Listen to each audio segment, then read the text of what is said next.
अस्सलाम वालेकुम everyone. I hope you all are fine and doing good. हम लोग बात कर रहे थे टाइप्स ऑफ इंग्लिश एसे के ऊपर कि कितनी टाइप्स होती है इंग्लिश एसे की। हर जो टाइप है उसकी एक डिफरेंट टेक्निकल ट्रीटमेंट है। एंड सिमिलरली हम लोग को ये भी पता करने की हमने कोशिश की कि हम किस तरह से हर ऐसे टाइप को कैटर कर सकते हैं। और until and unless you would not know कि what are the types of English essay, you would not be able to technically deal every essay differently. So last time हम लोगों ने ये देखा था कि इंग्लिश ऐसे बेसिकली जो है वो 4 टाइप का होता है, जिसके अंदर आपका पहला जो ऐसे होता है दैट इज़ फैक्चुअल और सोशल ऐसे, जो आपके फैक्चुअल या सोशल इश्यूज़ के ऊपर बेस करता है। सेकंड टाइप इज़ डिस्क्रिप्टिव, जिसके बारे में आज इस वीडियो में हम बात करेंगे। Third are literary and fourth are argumentative. So बात करते हैं डिस्क्रिप्टिव एसेस के बारे में। बेसिकली डिस्क्रिप्टिव जिस तरह से कि अपने एक जो आपको फर्स्ट इंप्रेशन आता है from this descriptive is to describe something, कि कोई चीज़ जो है वो कैसी देखने में लगती है, वो कैसी फ़ील होती है, उसका टेस्ट क्या है, उसका ऑर्डर क्या है। आप उसके बारे में जब सुनते हैं तो आपके माइंड में क्या चीज़ आती है? So basically descriptive essays are about like things that how they look like, how they are, what you feel about it, and if it comes to your like thoughts, so how do you basically think about it? So इस बारे में ये सारे descriptive assess जो होते हैं वो usually comprise कर रहे होते हैं। डिस्क्रिप्टिव ऐसे आपसे रिक्वायर ये करता है कि आपने जिस भी एक किस्म के टॉपिक के ऊपर बात करनी है, उसके ऊपर you must give them a comprehensive description and analysis of some concept. या तो आपसे किसी कॉन्सेप्ट के बारे में बात करेगा, किसी पर्सनल इवेंट के बारे में बात करेगा, ऑर्गेनाइजेशन या मूवमेंट के बारे में बात करेगा। तो डिस्क्रिप्टिव एसेस जो होते हैं, उसमें जब भी आपने इनको डील करना है, तो you must deal them with comprehensiveness, और एक एनालिसिस उसके अंदर आपको देना ज़रूरी होगा। इसके अंदर आप ये देख सकते हैं कि जो आपके डिस्क्रिप्टिव एसेस होते हैं, उसके अंदर यूजुअली क्योंकि आपने इस चीज़ के बारे में बताना है, सो दैट्स व्हाई इसके अंदर जो आपके 3 बहुत इंपॉर्टेंट पैरामीटर्स हैं, जिनके ऊपर आपने अपने एसे को बिल्ड करना है, उसमें सबसे पहले व्हाट होता है कि वो चीज़ है क्या? अगर वो किसी आपसे डिस्क्रिप्शन माँग रहा है किसी इवेंट की, किसी मूवमेंट की, या आपसे एनालिसिस माँग रहा है किसी सिचुएशन का, किसी पर्टिकुलर इश्यू का, तो आप उसके हाउ के ऊपर भी जाएँगे कि वो चीज़ किस तरह से इवॉल्व हुई, उसकी क्या हिस्ट्री थी, उसके अंदर डिफरेंट चीज़ों का क्या कंट्रीब्यूशन था। अगर उसका कोई इम्पैक्ट है, तो आप इम्पैक्ट की भी उसके अंदर बात करेंगे। और फिर व्हाई के अंदर आके आप ये बताएँगे कि अगर वो प्रोसेस है, तो वो प्रोसेस क्यों है? क्या वजूहात हैं जिसकी वजह से वो चीज़ अराइज़ होती है? एंड पे ऑफ कोर्स हम रिकमेंडेशंस दे देंगे। अगर हम इसको और ज़्यादा थोड़ा-सा इसको एलैबोरेट करें, तो हम कुछ एग्ज़ाम्पल्स देते हैं फ्रॉम द पास्ट पेपर्स। जैसे 2010 के अंदर उसने हमें एक स्टेटमेंट दी कि Pakistan is rich in resources but poor in management.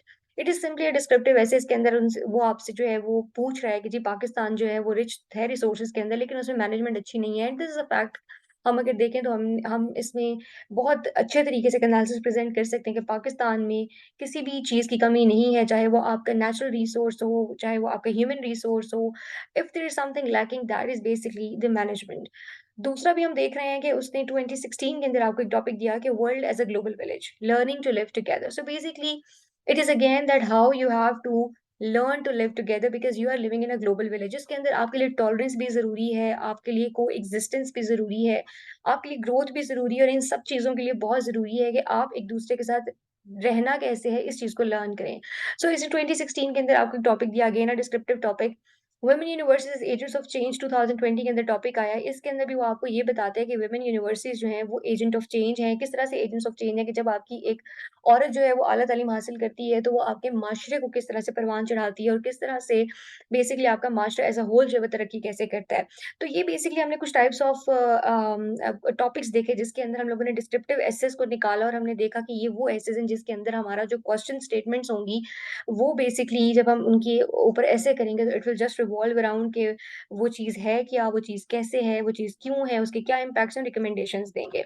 For example अगर हम सबसे पहले अपने टॉपिक के ऊपर बात करें, उसकी आउटलाइन देखें, तो Pakistan is rich in resources but poor in management 2010 का टॉपिक था। अगर हम इसको क्रैक करेंगे, तो आउटलाइन हम इसकी यूँ बनाएंगे कि सबसे पहले हमारे पास एक इंट्रोडक्शन आ जाएगा। इंट्रोडक्शन में एज़ वी नो कि हम लोगों ने हमेशा जो थीसिस स्टेटमेंट होती है, जो हम बनाते हैं इंट्रोडक्शन के अंदर, वो हमेशा हमारी एसे के स्टेटमेंट के वर्ड्स को ही यूज़ करते हुए बनती है। तो हम एक छोटा-सा इसके अंदर इंट्रोडक्शन देंगे कि पाकिस्तान नो डाउट रिच है रिसोर्सेज़ के अंदर, लेकिन मिसमैनेजमेंट की वजह से हम इन रिसोर्सेज़ का फुल यूटिलाइज़ेशन नहीं कर पा रहे, और this is basically making Pakistan fall into a vicious cycle of poverty, and also there are many other evils that are rising out of it.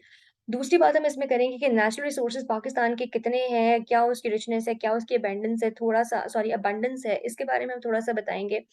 फिर हम जंप करेंगे डायरेक्टली पाकिस्तान्स नेचुरल रिसोर्सेज़ की मिसमैनेजमेंट कैसे हो रही है। सबसे पहले हम एनर्जी रिसोर्सेज़ की बात करेंगे, उसको हम डिवाइड कर देंगे नॉन रिन्यूएबल एनर्जी रिसोर्सेज़ और रिन्यूएबल एनर्जी रिसोर्सेज़ में।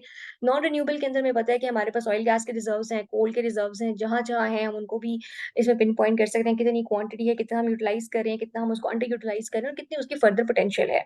सिमिलरली रिन्यूएबल एनर्जी रिसोर्सेज़ के अंदर भी हम बताएँगे कि विंड एंड सोलर पावर हमारा है, हाइड्रो पावर है। Then we also have agricultural resources जिसके अंदर we have the different we have a variety of the crops, we have fertile land, हमारे पास एक animal husbandry का पूरा अच्छा we have a good agricultural resource के अंदर it has a very good contribution. Then we have the fishing.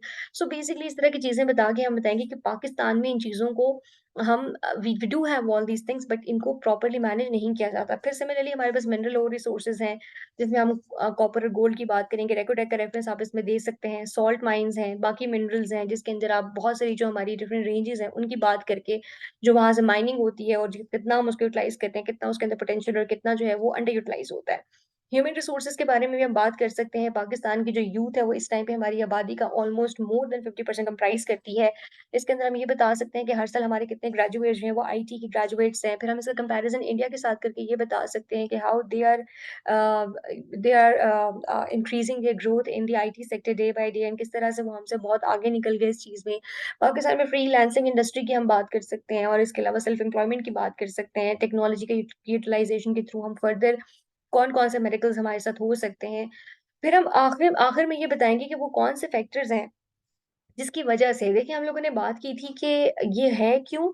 तो इसमें जो बेसिकली वाई वाला फैक्टर है वो यहाँ पर कवर हो रहा है कि factors leading to the poor management. तो इसके अंदर हम बात करेंगे कि हमारे कौन-कौन से फैक्टर्स हैं जिसकी वजह से हम poor management of the resources हो रही है। इस mismanagement of the natural resources की इम्प्लिकेशंस की बात करेंगे, वे फॉरवर्ड देंगे और इसको कंक्लूड कर लेंगे। इस तरह से लेकर हम लोगों ने अपने डिस्क्रिप्टिव एसेस को चलना है।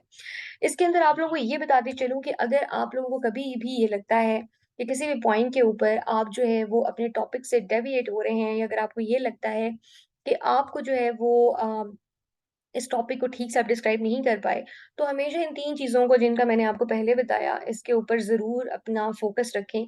आप इन चीज़ों से बिल्कुल भी डेविएट ना करें। सिर्फ़ आप इन्हीं 3 पैरामीटर्स के ऊपर रहते हुए अगर अपने एस्से को डिस्क्रिप्टिव एसेस को अटेम्प्ट करेंगे, तो no doubt you would be able to pass your essay with good marks. I hope आज की वीडियो आपके लिए इन्फॉर्मेटिव हुई होगी।